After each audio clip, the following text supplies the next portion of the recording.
Hello एमर्स। आज हम लोग ट्रिग्नोमेट्रिक इक्वेशन में आगे की ओर देखेंगे। इससे पहले हम लोगों ने ये देख लिया है कि किस किस टाइप का क्वेश्चन ट्रिग्नोमेट्रिक इक्वेशन में आता है, यानी ट्रिग्नोमेट्रिक इक्वेशन किस किस टाइप के होते हैं। ठीक है, और हम लोग लगभग 6-7 टाइप आप डिस्कस कर चुके हैं और हम लोग लॉग वाले टाइप पे आ चुके हैं। ठीक है ना, तो हमको लॉग वाले टाइप को डिस्कस करना है। ठीक है, लेकिन उससे पहले मैं चाहता हूं कि जितना भी हम लोगों ने पढ़ा है अब तक एक बार सेमराइज कर लेते हैं। ओके, मतलब जितना हम लोगों ने पढ़ा है उसको एक बार देख लेते हैं। उसके आगे हम लोग लॉग पढ़ने से पहले जो मेरी इच्छा है वो ये है कि मैं ग्राफ पढ़ लूँ पहले, यानी ट्रिग्नोमेट्रिक फंक्शन का पहले ग्राफ समझ लूँ। ठीक है ना, क्योंकि ग्राफ अगर नहीं समझूंगा तो फिर लॉग वाला क्वेश्चन थोड़ा सा टफ लगेगा, इसलिए मैं पहले ग्राफ समझ लेता हूँ, फिर लॉग वाला भी हो जाएगा, फिर ग्राफ वाला भी क्वेश्चन ट्रिग्नोमेट्रिक इक्वेशन का हो जाएगा। ठीक है, तो चलो देखो, ट्रिग्नोमेट्रिक इक्वेशन जब हम लोगों ने स्टार्ट किया था तो सबसे पहले हम लोगों ने बात की थी कि क्या होता है ट्रिग्नोमेट्रिक इक्वेशन। ठीक है, तो हम लोगों ने देखा था कि अगर कोई भी इक्वेशन है तो उससे भी पहले हम लोगों ने ये देखा था कि इक्वेशन क्या होता है। इक्वेशन क्या होता है कि जिसमें हम दो क्वांटिटीज या दो वेरिएबल्स को आपस में एक रिलेशन दिखा रहे होते हैं कि ये इसके बराबर है। ठीक है ना, सिंपल सिंपल, यानी किसी भी क्वांटिटी को हम किसी दूसरी क्वांटिटी के इक्वल करके दिखाते हैं तो वो इक्वेशन कहलाता है। ठीक है, ये हमने समझा था। अच्छा, फिर हम लोगों ने देखा था कि अगर मान लीजिए हम उसमें जो एक्सप्रेशन यूज कर रहे हैं अगर वो ट्रिग्नोमेट्रिक रेशियोज हैं तो उनको हम ट्रिग्नोमेट्रिक इक्वेशन कहेंगे। दैट मीन्स अगर ट्रिग्नोमेट्रिक रेशियोज को हम किसी के बराबर कर दे रहा है तो वो ट्रिग्नोमेट्रिक इक्वेशन कहलाएगा। ठीक है, बिल्कुल। तो ट्रिग्नोमेट्रिक इक्वेशन हम लोगों ने समझा था और हम लोगों ने ये जाना था कि अगर कभी भी कोई इक्वेशन आता है इस दुनिया के अंदर तो उस इक्वेशन का हमेशा क्या निकालना पड़ता है, सोल्यूशन। और सोल्यूशन का मतलब क्या होता है कि एक ऐसी वैल्यू जो LHS और RHS को आपस में क्या कर दे, इक्वल कर दे, यानी LHS को RHS के बराबर कर दे। ठीक है, तो ट्रिग्नोमेट्रिक इक्वेशन मतलब जिसके अंदर ट्रिग्नोमेट्रिक रेशियोज का हम यूज करते हैं और उसको अगर हम किसी के बराबर कर दें तो ट्रिग्नोमेट्रिक इक्वेशन। ठीक है, जैसे साइन, कॉस, टैन, इन सबको ले और हम किसी के बराबर कर दें, जैसे x sine theta plus y cos theta is equal to 4, ऐसे मैंने डाल दिया। तो क्या है यहाँ पे आप देख रहे हो, यहाँ पे इधर हम लोगों ने इस इक्वेशन में एक LHS बन गया है और एक RHS बन गया और LHS को हम लोगों ने RHS के बराबर कर दिया, यानी इस पूरे पूरे कंडीशंस को या पूरे पूरे एक्सप्रेशन को हम लोग किसी दूसरे वैल्यू के बराबर कर रहे हैं। और ये जो एक्सप्रेशन है इस एक्सप्रेशन के अंदर क्या आया है, साइन थीटा आया, कॉस थीटा आया, और ये क्या है, मेरा ट्रिग्नोमेट्रिक रेशियो है, त्रिकोणमितीय अनुपात है। तो अगर हम ट्रिग्नोमेट्रिक अनुपातों का यूज करके किसी के बराबर कर रहे हैं तो वो मेरा कहलाएगा ट्रिग्नोमेट्रिक इक्वेशन। ठीक है, और हमने ये समझा था कि कभी भी कोई इक्वेशन आएगा तो उसको चाहिए सोल्यूशन। सोल्यूशन मतलब कि जब हम LHS के अंदर उसको पुट करें तो RHS के बराबर हो जाए और RHS में उस वैल्यू को पुट करें या उस सोल्यूशन को पुट करें तो LHS के बराबर हो जाए।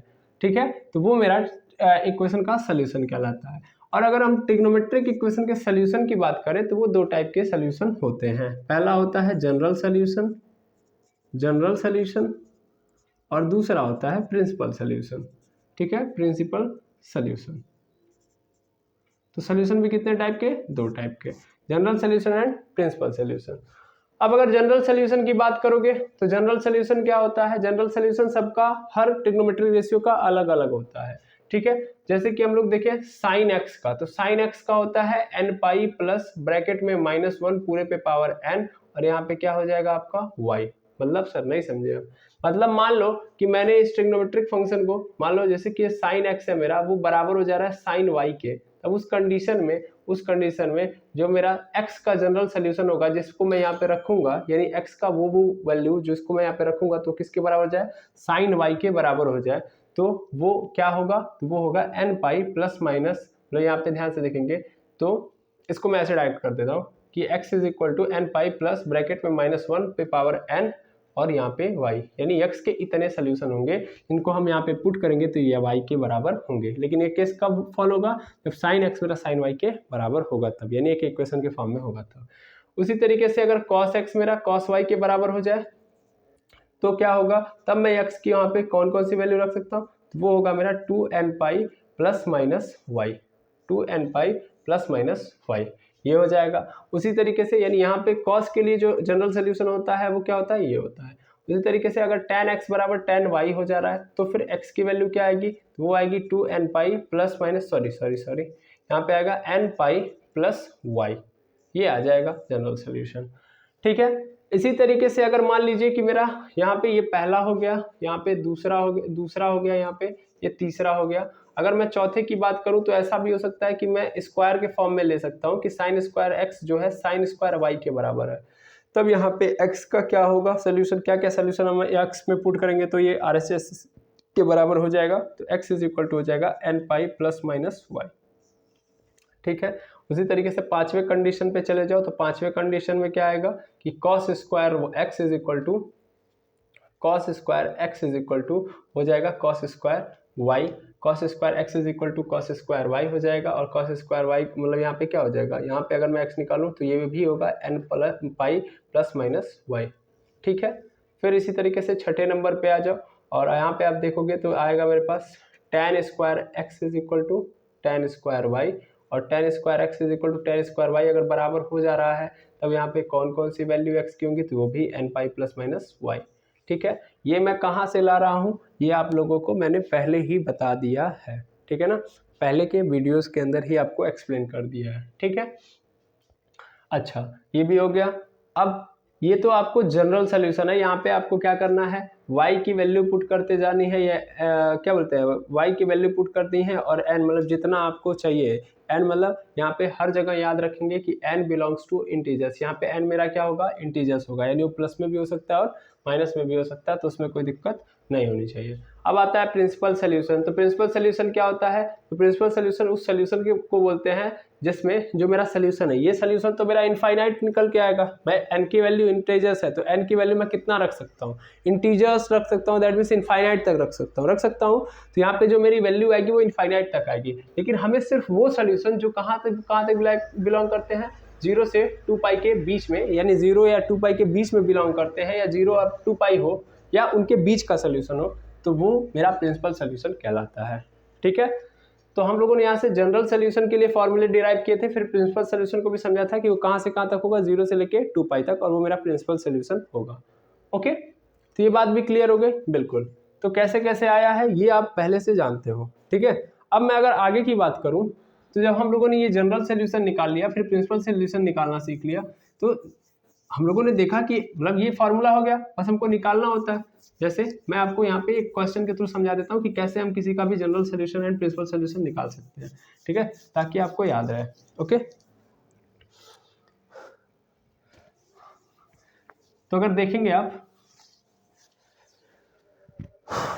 यहाँ पे अगर देखिएगा कि मान लीजिए अगर साइन एक्स बराबर हो जा रहा है 1/2 पे, तो हमें पता है कि यहाँ पे साइन एक्स है तो हमको 100% इसको साइन वाई में कन्वर्ट करना होता है। तो sine x is equal to यहाँ पे हो जाएगा साइन वाई। वाई का मतलब ये किस मतलब ये 1/2 साइन में कितने की वैल्यू होती है, तो ये होती है पाई/6 की, पाई/6 की वैल्यू होती है। तो मिल तो गया, ये मेरा एक्स है और ये वाला क्या पोर्सन है वाई है, ये क्या है वाई है। वाई की जगह पे मैं इसको पुट करूंगा।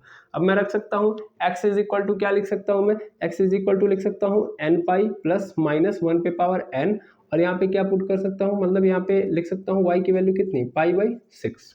y होता है तो y की जगह पे पाई/6 मिल गया। अब मैं क्या करूँ, यहाँ से वैल्यूज निकालते जाऊँ।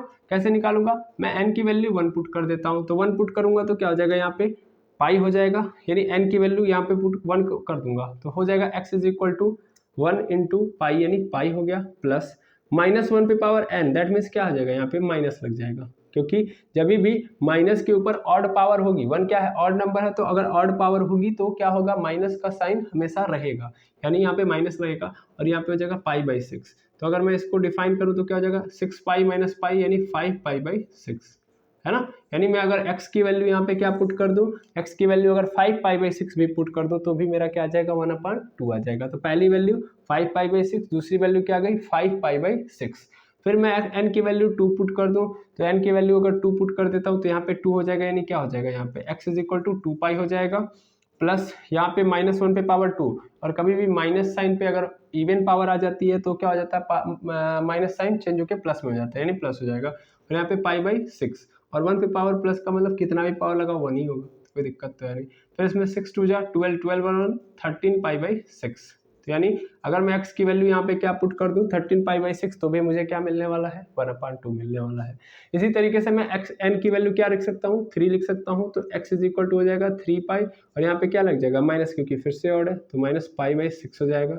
फिर से करूँ 6 3 18, 18 में से एक चला जाएगा 17π/6 हो गया, यानी x की वैल्यू ये आ गई। तो ये भी अगर पुट कर दो यहाँ पे तो भी मेरा क्या आंसर मिलेगा 1/2 होगा। ऐसे मैं कितना रख सकता हूँ, जितना चाहे मैं रख सकता हूँ, यस और नो, बिल्कुल बहुत सारे रख सकता हूँ। अब मैं इनकी वैल्यू यहाँ पे माइनस में भी डालते जाऊँ तो भी मेरा काम बनते जाएगा। ओके, तो कुल मिला लो कि अगर मैं बात करूँ तो कई सारी वैल्यूज मिलने वाली है, बहुत सारी वैल्यूज। तो ये जो आपको नजर आ रही है ये सब जनरल सोल्यूशन है, ये सब के सब क्या है, जनरल सोल्यूशन है। जब इनके ऊपर हम स्पेसिफिक क्राइटेरिया फिक्स कर देंगे तो मेरा क्या बन जाएंगे, प्रिंसिपल सोल्यूशन। आएगा समझ में? जैसे कि प्रिंसिपल सोल्यूशन ये कहता है कि भैया जनरल सोल्यूशन तो हजारों है, हमें सिर्फ वो सोल्यूशन चाहिए जो हमारे 0 से 2π के बीच में आते हो।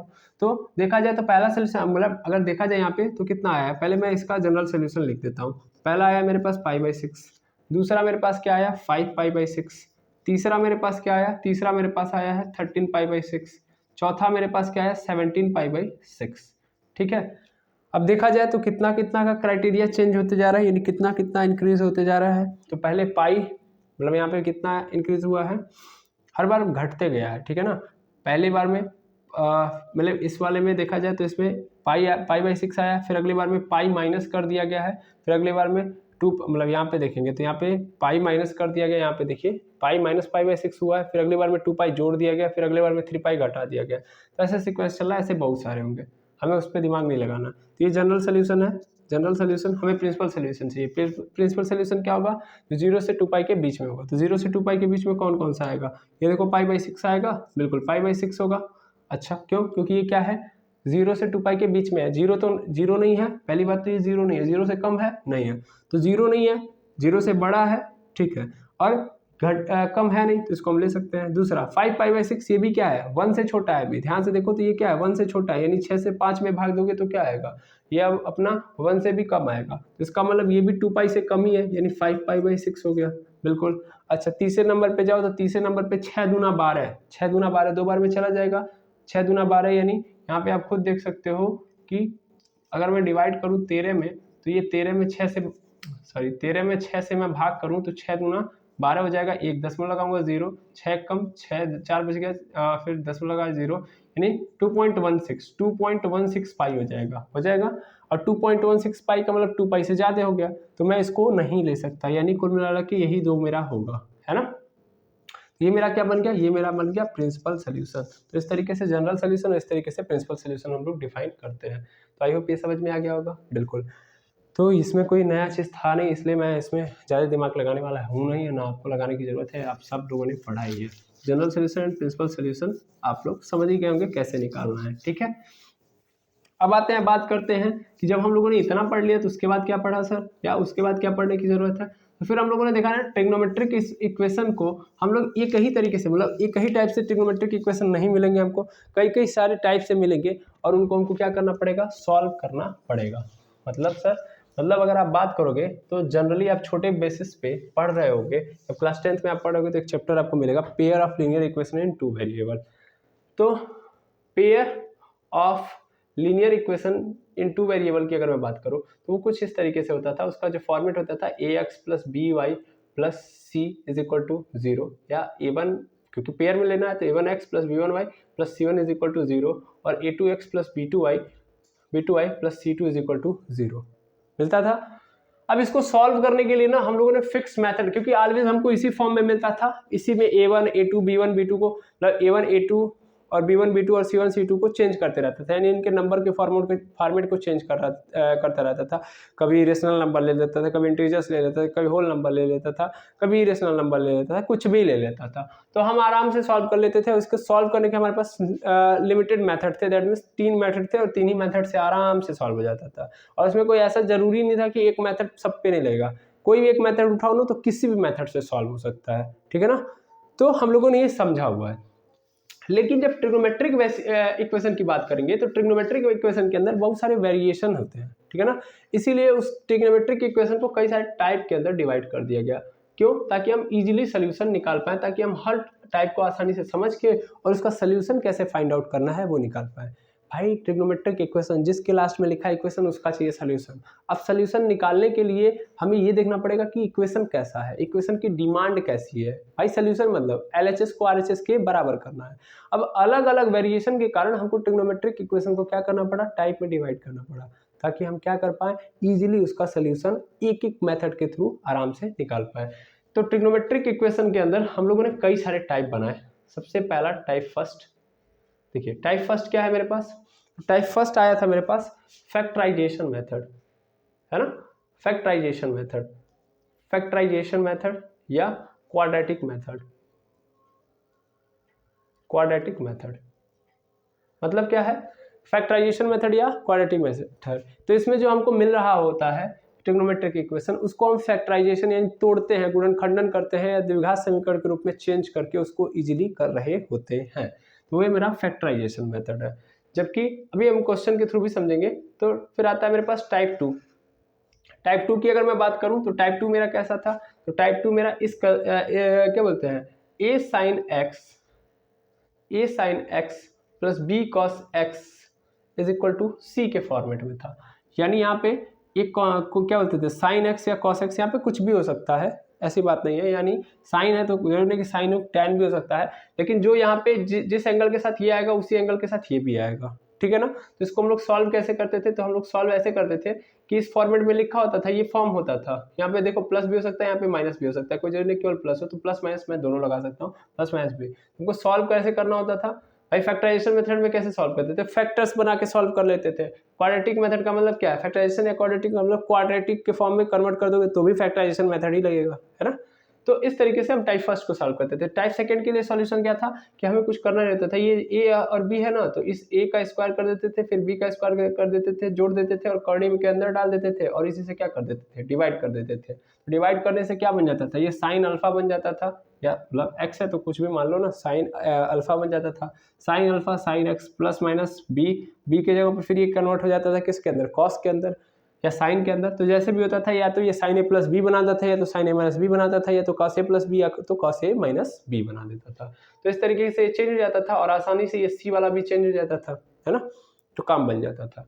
ठीक है, फिर आते हैं हम लोग टाइप 3 पे। तो टाइप 3 की अगर मैं बात करूं तो टाइप 3 का क्वेश्चन कैसा होता था मेरे पास, तो टाइप 3 वाले में जब आप जाओगे तो टाइप 3 वाले में आपको नजर आएगा कि जो क्वेश्चन होते थे वो सब्स्टिट्यूशन पे बेस्ड थे, यानी सब्स्टिट्यूशन मेथड था, सब्स्टिट्यूशन मेथड था। सब्स्टिट्यूशन मेथड लास्ट में आया था, लेकिन मैं इसको टाइप 3 के अंदर डाल दिया, यानी तीसरे नंबर पे सब्स्टिट्यूशन। यानी हम लोग क्या करते थे, किसी क्वांटिटी को सब्स्टिट्यूट कर देते थे दूसरे वाले में ताकि इजीली हम सॉल्व कर पाए, और लास्ट में फिर से हम कहाँ पहुंच जाते थे, इसी वाले पे, क्वाड्रेटिक वाले पे, और क्वाड्रेटिक बना के आराम से सॉल्व कर लेते थे। तो सब्स्टिट्यूशन मेथड भी एक प्रकार से क्वाड्रेटिक मेथड ही है, बस उसमें सब्स्टिट्यूट कर दिया जाता था वैल्यूज को, जैसे 10 पे पावर 4। और इसमें नहीं, इसमें भी मैं समझा रहा हूँ, जैसे ऐसे नजर आएगा आपको, sine x plus minus cos x is equal to sine x into cos x. इस तरीके से इक्वेशन नजर आ रहे होंगे आपको। तो अगर इस तरीके का भी इक्वेशन नजर आ रहा होगा तो हम सब्स्टिट्यूट कर लेते थे। अब साइन कॉस है तो इसका मतलब केवल साइन कॉस नहीं आएगा, टैन भी आ सकता है, कॉट भी आ सकता है, ठीक है। टाइप 4 पे अगर मैं बात करूं तो हम लोग सब्स्टिट्यूट कर लेते थे टाइप 3 में, बस इतना ध्यान रखेंगे, सब्स्टिट्यूट करना है। टाइप 4 की अगर मैं बात करूं तो टाइप 4 में अगर जाओगे तो टाइप 4 में आपको आपके सामने आता था, प्रोडक्ट में अगर कोई चीज दी होती थी तो उसको सम या डिफरेंस में चेंज करना होता था, सम या डिफरेंस में, ठीक है, या सम या डिफरेंस में, यानी प्लस या माइनस में दिया होता था। ये तो गुणा में दिया है तो इसको किस में चेंज कर देना है, प्लस या माइनस में, प्लस या माइनस में चेंज कर दो, या प्लस या माइनस में दिया है तो इसको किस में चेंज करना है, गुणे के अंदर चेंज कर देना है। ये टाइप 4 होता था मेरा, ठीक है, टाइप 4 ये हो जाता था। इसके अंदर हम लोग sine C plus sine D का फॉर्मूला लगाते थे, या टू साइन क्या बोलते हैं, two sine C minus two sine A into cos A का फॉर्मूला लगा देते थे, ठीक है ना, two sine A cos B, या two sine A sine B, या two cos A cos B. ऐसे फॉर्मूलाज को हमको यूज करके यानी प्रोडक्ट से सम में कन्वर्ट कर देते थे। और प्लस माइनस में दिया है तो प्लस माइनस के लिए हम लोग क्या लगाते थे, sine C plus sine D, sine C minus sine D, और फिर cos c plus cos d, और cos c minus cos d। और प्रोडक्ट के लिए हम लोग क्या यूज करते थे, two sine A into sine B लिखा है तो उसको कन्वर्ट कर देते थे प्लस माइनस में। तो इस तरीके से हम लोगों ने इसके अंदर देखा हुआ है, ठीक है ना, टाइप 4 में। कभी कभी ना आप टाइप 4 को देखोगे ना तो इसी को एक इसको टाइप 4 बना देता है और इसको टाइप 4, यानी इन दोनों को भी अलग अलग कर दिया जाता है, लेकिन आप टाइप 4 के अंदर ही इन दोनों को पढ़े हुए हैं, ठीक है। फिर आता है मेरे पास टाइप 5। यहाँ पे देखोगे टाइप 5, तो टाइप 5 नहीं है, टाइप 5 है।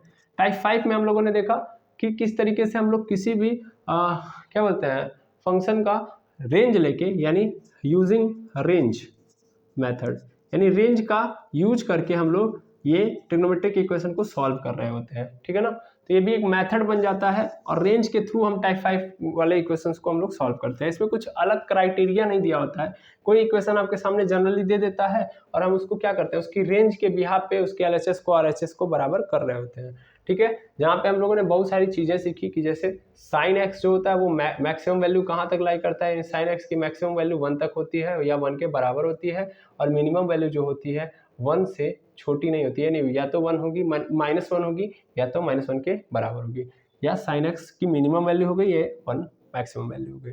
उसी तरीके से कॉस एक्स का भी सेम होता है, कॉस एक्स भी क्या होता है 1 से छोटा होता है या 1 के बराबर होता है, और -1 से बड़ा या -1 के बराबर होता है, ठीक है। tan x का तो ऑल रियल नंबर होता है क्योंकि इनफाइनाइट से माइनस इनफाइनाइट तक लाई करता है, तो उसकी बात ही अलग हो जाती है। फिर सेम टू सेम तरीके से कहाँ पे cos और sec x के अंदर भी चल रही होती हैं चीज़ें। sec x में बस जाओगे तो क्या हो जाएगी कि इसमें ऑलवेज जो होंगी 1 से बड़ी या 1 के बराबर होंगी, और यहाँ पे -1 से छोटी या -1 के बराबर होंगी sec x में। सेम टू सेम यहाँ पे cos x में हल्का सा बस चेंज हो जाता है कि 1 से बड़ी या 1 के बराबर होंगी, या -1 से छोटी या -1 के बराबर होंगी, ठीक है। क्लियर है बात, इतनी बात समझ में आ गई, बिल्कुल। अच्छा, आप वहां पे जब गए होगे तो जनरल सोल्यूशन में आपको नजर आएगा कि केवल 3 है, साइन है, कॉस है और टेन है, बाकी और नहीं है। तो साइन का जो फॉर्मूला होगा जनरल सोल्यूशन का सेम टू सेम उसका उल्टा कॉसेक होता है, तो कॉसेक का भी वही होगा। तो इसी तरीके से कॉस का जो होगा उसी का उल्टा सेक होता है, तो सेक का भी हो जाएगा, और टेन जैसा होता है उसी का कॉट वाला भी हो जाता है। तो क्लियर है बात, बिल्कुल जरूरी नहीं है उसके बाद। तो रेंज मेथड हम लोगों ने अच्छे से डिफाइन कर लिया। अब टाइप 5 जब हम लोगों ने देख लिया, तो टाइप 6 की अगर मैं बात करूं तो टाइप 5 यानी रेंज मेथड, और टाइप 6 क्या था मेरे पास, टाइप 6 की अगर मैं बात करूं तो हम लोगों ने अभी हाल ही में जो पढ़ा है वही टाइप 6 था। तो टाइप 6 वाले के अंदर हम लोग लॉग वाले को डाल देते हैं, तो लॉग वाला मेरा जो होगा वो क्या होगा, टाइप 6 हो जाएगा, जिसमें हम लोग लॉग के साथ किसी भी चीज़ को, यानी log sign x plus log cos x ऐसे दे दिया, ठीक है ना, इज इक्वल टू इतना इतना इतना, तो ऐसे क्वेश्चन आ जाएगा, तो टाइप 6 मान लीजिएगा। फिर आएगा मेरे पास टाइप 7, टाइप 7 के अंदर ग्राफ दे देगा, ग्राफ के थ्रू यानी कोई किसी ट्रिग्नोमेट्रिक इक्वेशन का ग्राफ दे देगा, और कोई ट्रिग्नोमेट्रिक इक्वेशन देगा और उसको हम लोग ग्राफ वाले से सॉल्व करेंगे, यानी ग्राफ से सॉल्व करेंगे, ठीक है ना। तो ट्रिग्नोमेट्रिक इक्वेशन कोई भी जनरली देगा, जैसे हम लोगों ने रेंज का यूज किया वैसी तरीके से ग्राफ का हम यूज करके करेंगे क्वेश्चन। तो आई होप ये पूरा का पूरा आप समझ गए होंगे कि इसमें कैसे कैसे हम लोगों ने किया, ठीक है। तो अभी फिलहाल में मोटिव यही था कि इतना आपको समझा दूं, समराइज करा दूं, ठीक है ना। अब अगर आपने इतना समझ लिया तो फिर बारी बारी जो क्वेश्चन वाली बात है कि type 1, type 2, type 3, type 4, type 5, type 6 के बारी बारी क्वेश्चन को लेके आओ, तो वो हम लोग नेक्स्ट जब हम ये चैप्टर पूरा कंप्लीट हो जाएगा तो एक बार पुनः 1 शॉट के रूप में रिवाइज कर देंगे, यानी बारी बारी केवल हम टाइप 1 पे क्वेश्चन करेंगे, टाइप 2 पे क्वेश्चन करेंगे, टाइप 3 पे क्वेश्चन करेंगे, और फटाफट करेंगे। आई होप यहाँ तक समझ में आ गया होगा, बिल्कुल, किस किस टाइप का आप लोगों ने पढ़ा हुआ है, ठीक है। अब आज हम स्टार्ट करते हैं ग्राफ को, ठीक है। तो इतना पहले आप क्या करेंगे, नोट डाउन करेंगे, क्योंकि लगातार आपने इतना कुछ दिमाग में रख लिया। चलिए देखिएगा, तो आप कहेंगे सर डायरेक्ट टाइप फर्स्ट लिख दिया, आप तो ग्राफ पढ़ाने वाले थे। नहीं जी, ग्राफ पढ़ाऊंगा, लेकिन सबसे पहले सभी टाइप को समराइज कर दूं ताकि आपको इसमें कोई दिक्कत ना रहे, इससे संबंधित आप क्वेश्चन लगाते रहें, ठीक है। चलिए देखिएगा, 2 cos square theta plus 3 sin theta is equal to 0 हमारे पास क्वेश्चन है। तो फैक्टराइजेशन मेथड के थ्रू टाइप फर्स्ट में इसी टाइप के क्वेश्चन आते हैं। इसको बड़ा सिंपल है करना, बहुत सिंपल है। जैसे 2 cos स्क्वायर थीटा है तो इसको हम लोग क्या लिख सकते हैं, 1 minus sine square theta, 1 minus sine square theta plus 3 sin theta is equal to क्या आ गया, 0, ठीक है। इसको करो तो 2 मतलब 2 का मल्टीप्लाई हो जाएगा, तो 2 माइनस 2 साइन स्क्वायर थीटा और प्लस यहाँ पे 3 sin theta is equal to 0 हो गया। यहाँ से माइनस क्या कर लो, कॉमन कर लो, तो माइनस कॉमन कर लेंगे तो ये क्या हो जाएगा, 2 माइनस में हो जाएगा, ये प्लस में होगा, प्लस को पहले कर लो, 2 sin स्क्वायर थीटा, ये प्लस में है तो ये मतलब बाद में आ जाएगा, मतलब माइनस में हो जाएगा, सॉरी, और ये 2 प्लस में, ये भी किस में आ जाएगा, माइनस में, इज इक्वल टू 0, माइनस को इधर कर दूंगा, खत्म कहानी। क्या आ गया, 2 sin square theta minus 3 sin theta minus 2 हो गया। अब मैं अगर देखूं यहाँ पे तो क्या हो गया, कहानी ये बन गया ना कि ये क्वाड्रेटिक इक्वेशन में कन्वर्ट हो गया कि नहीं हो गया, माइनस को उधर भेजूंगा तो कहानी खत्म है। अब देखो 2 3 जा 2 2 जा 4, यानी 4 साइन स्क्वायर थीटा मुझे लेके आना है गुणा करके, और माइनस करके मुझे क्या लेके आना है 3 साइन थीटा, या मैं चाहूँ तो साइन थीटा को कोई वैल्यू मान लो, यानी एज्यूम कर लेता हूँ, let assume that sine theta is equal to x. तो sine theta is equal to अगर मैंने एक्स मान लिया तो क्या हो गया, यहाँ पे 2x स्क्वायर हो गया, 2x square minus 3x minus 2 is equal to 0। तो अब क्या हो गया, 2 2 जा 4, 4x स्क्वायर लेके आना है मुझे, तो 2x स्क्वायर माइनस, यहाँ पे मैं अगर लिखना चाहूँ तो मैं लिख सकता हूँ 4x माइनस 1x, ये हो जाएगा मेरे पास, तो 3x को मैं लिख सकता हूँ ना, और यहाँ पे क्या हो जाएगा, यहाँ पे डायरेक्ट कर देता हूँ, माइनस है तो ये देखोगे तो ध्यान से देखना, तो 4x plus 1x minus 2 is equal to 0, ये जोड़ा बन गया, ये जोड़ा बन गया, यहाँ से 2x बाहर कर लो तो यहाँ पे बच जाएगा x माइनस 2, और यहाँ पे बचेगा प्लस 1 कॉमन कर लो तो x minus 2 is equal to 0, x minus 2 दोनों के पास है तो x माइनस 2 बाहर हो गया, अंदर क्या बचेगा 2x plus 1 is equal to 0। अब ये जब कहता है कभी भी ये दोनों मल्टीप्लाई करके 0 लेके आ रहे हो, तो या तो ये x माइनस 2 0 हो रहा होगा, या तो 2x प्लस 1 0 रहा होगा, 2x plus 1 is equal to 0। तो x माइनस 2 0 का मतलब क्या है, 2 को इधर भेज दो तो x इज इक्वल टू क्या आ जाएगा, 2 आ जाएगा, x इज इक्वल टू 2 आ जाएगा। अब x की वैल्यू क्या डाल दो, साइन, तो sine x is equal to क्या हो जाएगा मेरे पास, sine x is equal to आ जाएगा 2। अब एक बात बताओ, साइन में क्या कभी भी वैल्यू 2 होगी, बिल्कुल नहीं होगी। हम इतना तो कॉमन सेंस लगा ही सकते हैं कि कभी भी इसका रेंज, कभी भी हम x की कोई वैल्यू ऐसी नहीं रख सकते जो 2 हो, क्योंकि साइन में कभी भी नेवर एवर 1 से ज़्यादा हुआ है, उसका खानदान ही आगे नहीं गया, तो फिर वो कहाँ से जाएगा, फिर यहीं पे कहानी क्या हो जाएगी, डन, यानी यहाँ से मुझे कोई सोल्यूशन नहीं मिलने वाला है। चलो यहाँ से देखो, तो यहाँ पे 2x plus 1 is equal to 0 है, यहाँ पे 1 को इधर कर दो तो क्या हो जाएगा, डायरेक्ट कर देता हूँ तो 1 माइनस 2 हो जाएगा, यानी x की जगह पे वैल्यू रख दो तो sine x is equal to क्या है, माइनस 1/2। ये क्या कहता है, मिनिमम वैल्यू क्या होती है मेरी, -1 या -1 के बराबर, ये -1 से क्या है, ये -1 से बड़ा है, -1 से क्या है, ये बड़ा है, तो एग्जिस्ट करेगा कि नहीं करेगा, ये -1 तक तो हमको जाना है, उसके पहले आता है ना -2, यानी -1/2 इसके में आएगा, यानी किसमें साइन x का सोल्यूशन बन सकता है, बिल्कुल बन सकता है। ठीक है, तो अब चलो देखते हैं साइन में कितने का वैल्यू ये -1/2 लेके आता है। ठीक है, तो x इज इक्वल टू, अगर सबसे पहले यहाँ पे कर लेता हूँ, sine x is equal to -1/2 कब आएगा, जब हम लोग क्या करेंगे, पाई माइनस पाई/6 करेंगे, मतलब पाई में पाई/6 ऐड कर देंगे, यानी 180 में पाई/6 ऐड कर दो, दैट मीन्स हो जाएगा, अगर देखोगे तो पाई प्लस पाई/6 that means 6 pi plus pi यानी 7 पाई/6, यानी साइन x, यानी यहाँ पे लिख सकता हूँ 7 पाई/6। तो x की वैल्यू क्या आ जाएगी मेरे पास, n पाई, जनरल सोल्यूशन निकालूंगा ना, +-1 7 पाई/6, तो ये मेरा क्या हो जाएगा, इस इक्वेशन का जनरल सोल्यूशन, यानी यहाँ पे x मतलब यहाँ पे मैंने x मान लिया है, सॉरी थीटा होगा ना, थीटा माना गया ना, सॉरी यहाँ पे साइन थीटा होगा, ये सब थीटा की वैल्यू आ गई, तो थीटा की वैल्यू आ गई 7 पाई/6। अब यहाँ से बारी बारी इसमें रखते जाओ, RHS मेरा क्या हो जाएगा, क्लियर हो जाएगा। सर ये कहाँ से लाए हो, 7 पाई/6, आपके पास कौन सा जादू है, सिंपल जादू है यार, इसमें हमको माइनस में लेके आना है, और अगर मैं क्या कर दूं यहाँ पे साइन 7 पाई/6 कर दूं, यानी ध्यान से देखो, हमें पता है अगर मैं क्या करूंगा, यहाँ पे रखूंगा पाई/6 तो मेरा 1/2 आएगा, 1/2 प्लस में आएगा, क्योंकि पहले में क्या होता है, सब पॉजिटिव होता है, सेकंड में जाओगे तो भी साइन पॉजिटिव होगा, लेकिन इसी चीज को थर्ड में लेके चले आओ, यानी यही चीज को, जैसे मान लो यहाँ पे पाई/6 है तो इसको क्या कर दो, डायरेक्ट नीचे लेके चले आओ, देखो देखो इसी चीज को यहाँ पे लेके चले आओ या यहाँ पे लेके चले आओ तो भी तो काम बन जाएगा, बस एंटी क्लॉकवाइज लेते आओगे काम चल जाएगा। ठीक है ना, यानी इसी चीज को मैंने रोटेट करके यहाँ पे कर दिया, समझ पा रहे हो ना, इसी चीज को रोटेट करके कि यहाँ पे देखो ये 0 होता है, ये 180 होता है, 180 से क्या करेगा ये, अगर पाई/6 एक्स्ट्रा हो जाएगा तो मेरा क्या आ जाएगा, एंटी क्लॉकवाइज चलने पे माइनस में हो जाएगा, बात खत्म, इतना ही तो करना था।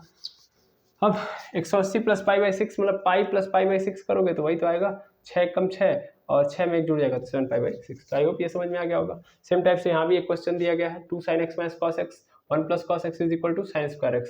अगर मैं इसको सॉल्व करूँ तो क्या होगा, तो सिंपल बारी बारी सॉल्व करो, इस 2 sin x का इसमें मल्टीप्लाई कर दो तो क्या हो जाएगा, 2 sin x हो जाएगा, थोड़ा शॉर्टकट में करते हैं, यानी 2s हो जाएगा 2s, फिर यहाँ पे इसके साथ करूँगा तो हो जाएगा मेरे पास 2s इंटू सी, फिर ये वाला करेगा तो यानी -c, फिर इसके साथ करेगा तो -c² is equal to s², इसको भी उधर बुला लो तो क्या होगा, 2s हो जाएगा, फिर यहाँ पे क्या हो जाएगा मेरे पास 2s इंटू सी क्या होता है, साइन 2c, मतलब सॉरी साइन 2a हो जाता है कि नहीं होता है, साइन x मतलब साइन 2x लिख सकते हो, सिंपल यहाँ पे लिख दो साइन 2x, भाई 2 sin x into cos x, 2 sin x हो जाए क्या बोलते हैं यार, sin 2x हो गया।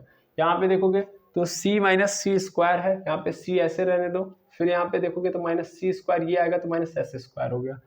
अब मैं यहाँ से माइनस माइनस कॉमन ले सकता हूँ, यानी यहाँ से चाहूँ तो माइनस कॉमन ले सकता हूँ, तो यहाँ पे 2s यानी sign x minus sine 2x, और यहाँ पे हो जाएगा तुम्हारे पास, ध्यान से देखना, यहाँ से c यानी cos x ऐसे रहने दो। अब मैं अगर इसको करूँ तो यहाँ से माइनस कॉमन ले लेता हूँ, तो माइनस कॉमन ले लूँगा तो s का स्क्वायर प्लस c का square, sine square plus cos square, इधर क्या है मेरे पास 0s, ठीक है।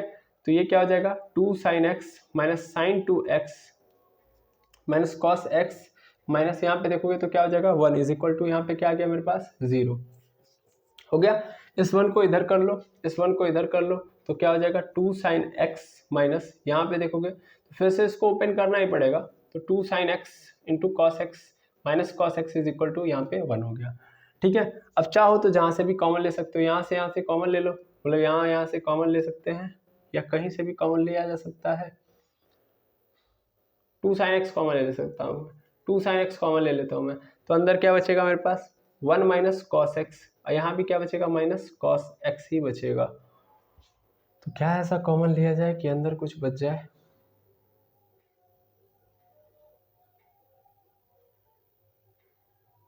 कोई ऐसा कॉमन तो नज़र आ नहीं रहा है। यहाँ पे मैं अगर चाहता तो डायरेक्ट भी कर सकता था, बिल्कुल 2 sin x minus cos x 1 plus cos x. Second question देख लेते हैं, उससे ज़्यादा क्वेश्चन में मिस्टेक हो जाता है। तो देखिएगा इसका एक्चुअल में क्वेश्चन में कहीं मिस्टेक नहीं है, अब सही पे है हमको जहाँ तक लग रहा है। यहाँ पे मैंने 0 कर दिया इसलिए मिस्टेक हुई है, यहाँ पे क्या होगा कि 1 ही होगा। इस 1 को उधर ना करके यहीं पे रहने देते हैं, सबसे सटीक तो यहीं पे लग रहा है हमको, ठीक है। तो यहाँ से क्या होगा कि ये -1 इसमें से कॉमन ले लो, बाकी सब चीज़ें तो सही है, यहाँ से -1 कॉमन ले लो तो क्या हो जाएगा cos x प्लस 1 हो जाएगा इज इक्वल टू, मतलब -1 कॉमन ले लिया तो cos x plus 1 is equal to 0। तो यहाँ पे क्या, यहाँ पे एक ध्यान से एक चीज़ और समझना तुम, कि जब मैं यहाँ पे कर रहा था तो यहाँ पे जो मिस्टेक नज़र आ रही है वो ये है, देखिए यहाँ पे प्लस में था तो मैंने इसको माइनस में कर दिया था, ठीक है ना। तो ये कारण रहा मिस्टेक का मेरे, तो यहाँ पे जब मैं करूँगा तो यहाँ पे प्लस माइनस ना होकर ये भी क्या हो जाएगा प्लस, तो यहाँ पे -1 और ये हो जाएगा, ये भी 1 प्लस कॉस एक्स, भाई प्लस में है तो जिधर मन करे उधर कर दो, हो गया। अब देखो 1 प्लस कॉस एक्स कॉमन ले लूंगा तो 1 प्लस कॉस एक्स बाहर हो गया, अंदर क्या बचेगा 2 sin x minus 1 is equal to 0। अब ये कह रहा है दोनों का मल्टीप्लाई करने पे 0, तो सेम स्थिति बनी ना, तो किसी एक को ले लो, तो यानी cos x is equal to 1 plus cos x is equal to मैं 0 ले सकता हूँ, यानी यहाँ से cos x is equal to मैं लिख सकता हूँ -1, ले लिया। अब मैं इसकी वैल्यू निकालूँ अगर, तो cos x की वैल्यू अगर फाइंड करूँगा तो क्या आएगा, cos x is equal to हो जाएगा 2n पाई, लेकिन उससे पहले देखो -1 आता कब है भाई, 1 कब आता है, 1 जब आता है 0 होता है तब 1 आता है। अब यही चीज़ अगर मैं एंटी क्लॉकवाइज ले लूँगा तब मेरा क्या आ जाएगा, तब मेरा -1 आ जाएगा। जैसे देख लो cos 0 पे मुझे 0 मिलेगा, cos 0 पे मुझे 1 मिलेगा, लेकिन अगर मैं वही चीज़ उल्टा चल के आ जाऊँ तब, ठीक है ना, तो वही चीज़ मैं उल्टा करूँगा तो वो यहाँ पे आप समझ पाओगे। ऐसे जब मैं इस रेफरेंस पॉइंट को ऐसे ही रखूँगा, इसी पे रखूँगा, तब मेरा 0 होगा, 0 पे मतलब 1 आने वाला है। लेकिन अगर मैं यही चीज़ को क्या करूँ, उल्टा 2 पाई चल जाऊँ, उल्टा 2 पाई का मतलब जैसे ये क्लॉकवाइज, ये एंटी क्लॉकवाइज है, ऐसे चल के मैं यहाँ पे आ जाऊँगा 2 पाई, तो फिर मुझे 0 मिलेगा ना, नहीं सोच पा रहे हो, चलो देखो यहाँ पे लिख दे रहा हूँ मैं cos 2 पाई, cos 2 पाई का मतलब क्या होगा, ध्यान से देखना, cos 2 pi is equal to हो जाएगा मेरे पास पाई प्लस पाई, पाई प्लस पाई का मतलब क्या होगा, यहाँ पे देखोगे तो हो जाएगा माइनस कॉस पाई, हो जाएगा cos pi minus cos pi, minus cos pi मतलब फिर से इसको लिखना चाहो तो π/2 प्लस π/2 लिख सकता हूँ, बिल्कुल। फिर ये क्या हो जाएगा प्लस में हो जाएगा और प्लस में साइन π/2 हो जाएगा, ठीक है ना। क्या हुआ, क्योंकि ये वाला सेकेंड में था, सेकेंड में होने के कारण यहाँ पे माइनस होगा, यहाँ पे माइनस आ जाएगा, जबकि यहाँ पे थर्ड में था इसलिए माइनस आ गया, क्योंकि कॉस जो होता है पहले और चौथे में केवल प्लस होता है, बाकी नहीं होता है। यहाँ पे +1 आ जाएगा, हमें चाहिए क्या -1 चाहिए, तो -1 के लिए हमको क्या करना पड़ेगा, वही चीज़ को एंटी क्लॉकवाइज चलाना पड़ेगा, उसी चीज़ को हमको क्या करना पड़ेगा, एंटी क्लॉकवाइज चलाना पड़ेगा। सिंपल फंडा है, काम खत्म। अब एंटी क्लॉकवाइज का मतलब क्या होगा, सॉरी क्लॉकवाइज का मतलब क्या होगा, सेम चीज़ के अंदर -1 लेके आना है भाई, तो सिंपल काम यही करना है। चलिए देख लो, हाँ लाना है ना, हाँ ठीक तो है। सिंपल सिंपल फंडा, -1 चाहिए मुझे, तो -1 के लिए मुझे यहाँ पे प्लॉट करना पड़ेगा, वो होगा मुझे 3π/2। 3π/2 3π/2 पे कैसे आएगा सर? 3π/2 पे आएगा cos पाई प्लस π/2 होगा pi plus π/2। cos pi plus π/2 मतलब क्या हो गया? sin π/2। सॉरी, यहाँ पे तो मेरे पास आ जाएगा cos π/2 ना, माइनस cos π/2 आएगा। माइनस cos π/2 का मतलब क्या हो जाएगा? 0 हो जाएगा। तो एक्चुअल में मुझे, ओहो ठीक है, सिंपल है यार। देखो यहाँ पे 0 हो रहा है, इसी चीज़ को उल्टा ला के 0 कर दो, मतलब इसी चीज़ को उल्टा, मतलब क्लॉकवाइज ऐसे उल्टा करके यहाँ पे ला दो, यानी क्या हो जाएगा? यानी इस रेफरेंस पॉइंट से पाई पे ला दो, यानी पाई इसको घुमा दो, पाई घुमा दोगे तो वही चीज़ क्या हो जाएगी? माइनस हो जाएगी। सिंपल बात है, ऐसे समझो। यहाँ पे 0, यहाँ से यहाँ पे चले गए तो पाई हो जाएगा। पाई पे भी सेम हमें एक्स एक्सिस पे ही मिलेंगे, और हमेशा जब एक्स एक्सिस पे रहेंगे तो हमको कितनी वैल्यू मिलेगी? 1। एक्स एक्सिस के तो यहाँ पे भी आ रहे हो तो एक्स एक्सिस पे ही तो आ रहे हो, और एक्स एक्सिस पे तो 1 मिल रहा है, तो बस पाई घुमाना, यानी क्या हो जाएगा? सिंपल, ये किसकी वैल्यू हो जाएगी? यानी यहाँ पे -1, तो cos x is equal to हो जाएगा मेरे पास cos पाई हो जाएगा। यहाँ से डिफाइन करूँ तो क्या हो जाएगा? x is equal to 2n pi plus minus pi. अब जैसे मन करे जैसा जैसा लोगे वहाँ पे वैसा वैसा मिलेगा। x is equal to 2n pi plus minus pi. ठीक है, क्लियर। चलो इसी तरीके से इसको देख लो, तो 2 sin x -1 है इज इक्वल टू, इसको पहले 0, अब इसको ले सकते हैं 0, तो 2 sin x is equal to हो जाएगा 1, sin x is equal to हो जाएगा मेरे पास 1/2, और sin x is equal to हो जाएगा मेरे पास, ये कि कब होता है? sin π/6 पे होता है, तो sin π/6 यहाँ से मैं अगर निकालूंगा तो sin की वैल्यू तो मिल गई मुझे, x इज इक्वल टू मिल गया मुझे n पाई प्लस माइनस या प्लस -1 पे पावर n π/6। तो यहाँ से इसका जनरल सोल्यूशन ये हो गया। अब मैं चाहूँ तो यहाँ पे 1 की क्या बोलते हैं, n की वैल्यू लिख के देखो यहाँ भी निकाल लो, ये तो फिर दिक्कत होगी। जैसे मुझे 2 वैल्यू मिली, मैं ऐसे एक एक कर, ये तो जनरल सोल्यूशन मिला ना मुझे, फिर मुझे चाहिए एग्जैक्ट सोल्यूशन कि जो मैं x को रखूँ तो मेरा LHS RHS के क्या हो जाए? बराबर हो जाए। चलो तो क्या होगा, इसके लिए हम लोगों ने क्या देखा है कि हम लोग यहाँ पे रख के चेक करते हैं और कौन कौन सी वैल्यू मिलती है उनको देख लेते हैं। ओके, चलो देखो, जैसे यहाँ पे मेरे पास x इज इक्वल टू आया है 2n पाई प्लस माइनस π/6। ठीक है, सॉरी पाई केवल आया है पाई। तो एक बार प्लस वाला कंडीशन ले लो, एक बार माइनस वाला कंडीशन ले लो, n की वैल्यू 1 डालो, n की वैल्यू 1 डालूंगा प्लस वाले कंडीशन में तो हो जाएगा मेरे पास x is equal to n की वैल्यू n यानी 2 पाई, और 2 पाई और प्लस पाई यानी कितना हो जाएगा? 3 पाई। सिंपल। और वही चीज़ अगर मैं n की वैल्यू 1 डाल रहा हूँ तो n की वैल्यू अगर मैं 1 डालूंगा तो ये 2 पाई होगा, लेकिन यहाँ पे माइनस वाला केस ले लूंगा तो 2 पाई में से 1 पाई कैंसिल हो जाएगा, यानी x की वैल्यू आ जाएगी मेरे पास पाई। पहले मैं इस वाले का डिफाइन कर रहा हूँ, फिर ऐसे ही n की वैल्यू 2 डाल दूँ, मैं 2 डाल दूंगा तो क्या आएगा मेरे पास? x इज इक्वल टू पाई हो रहा था यहाँ पे, तो ये लिख दो। मैं n की वैल्यू यहाँ पे 2 डाल दूँ तो 2 2 जा 4 पाई, या 4 पाई में 1 पाई जोड़ दूंगा, यानी क्या हो जाएगा? x pi is equal to 5 pi हो जाएगा। यहाँ पे 2 2 जा 4 पाई, 4 पाई में से 1 पाई कैंसिल हो जाएगा, यानी x इज इक्वल टू कितना आ जाएगा? फिर से आ जाएगा 3 पाई हो जाएगा, मतलब 4 पाई में से 1 पाई चला जाएगा। फिर यहाँ पे देखोगे n इज इक्वल टू 3 डालूंगा तो मेरे पास x की वैल्यू क्या आ जाएगी? ये x की वैल्यू हो जाएगी 7 पाई, जबकि यहाँ पे कितना आ जाएगा? यहाँ पे आ जाएगा मेरे पास 3 2 6 में से 5 पाई, यानी यहाँ पे 5 पाई आएगा। ठीक है ना, 5 पाई आ रहा है। फिर यहाँ पे 9 पाई आएगा तो फिर यहाँ पे 7 पाई आएगा, फिर यहाँ पे 11 पाई आएगा तो फिर यहाँ पे 9 पाई आएगा, ऐसे चल रही होंगी वैल्यू। यानी इसके अंदर कैसे है, समराइज कर दो इस सबको, तो यहाँ पे है पाई, 3 पाई मतलब 2 2 पाई ऐड होते गया, 5 पाई, फिर 7 पाई, फिर 9 पाई, फिर 11 पाई, ऐसे चल रहा है etc। ये है x की वैल्यू cos के लिए। ठीक है, फिर इसी तरीके से साइन वाला भी देख लो। साइन वाले कंडीशन में कैसे करते हैं हम लोग? साइन वाले जब लेंगे, ये तो cos वाला था, साइन वाला कंडीशन ले लो, यहीं से सब चीजें सीख लो ताकि समराइज करने की जरूरत ना पड़े, आगे इन चीजों को ना समझना पड़े। तो साइन के लिए अगर मैं देखूंगा तो यहाँ पे ऑड इवन का कंडीशन लेता हूं मैं, ऑड इवन। ऑड लेने से क्या फायदा होगा? ऑड लोगे तो माइनस में रहेंगी और वही चीज इवन लोगे तो प्लस में रहेगी। सिंपल बात यही है। तो मैं अगर n की वैल्यू रखूँ 1 ऑड कंडीशन में, दैट मींस n की वैल्यू 1 रखोगे तो ऑड ही आएगा, इवन तो आएगा नहीं, यहीं से मतलब है। तो 1 डालोगे तो यहाँ पे क्या हो जाएगा? पाई हो जाएगा, यानी x की वैल्यू अगर मैं निकालूं तो x इज इक्वल टू क्या आएगा? इसको हटाओ, अब समझ गए होगे तुम लोग। n इज इक्वल टू 1 पे क्या आएगा, n इज इक्वल टू 1 मतलब यहाँ पे x इज इक्वल टू 1 पाई यानी पाई, और यहाँ पे माइनस तो रहेगा ही रहेगा यानी minus pi by 6, that means 6 pi minus pi कितना हो गया 5 पाई बाई 6।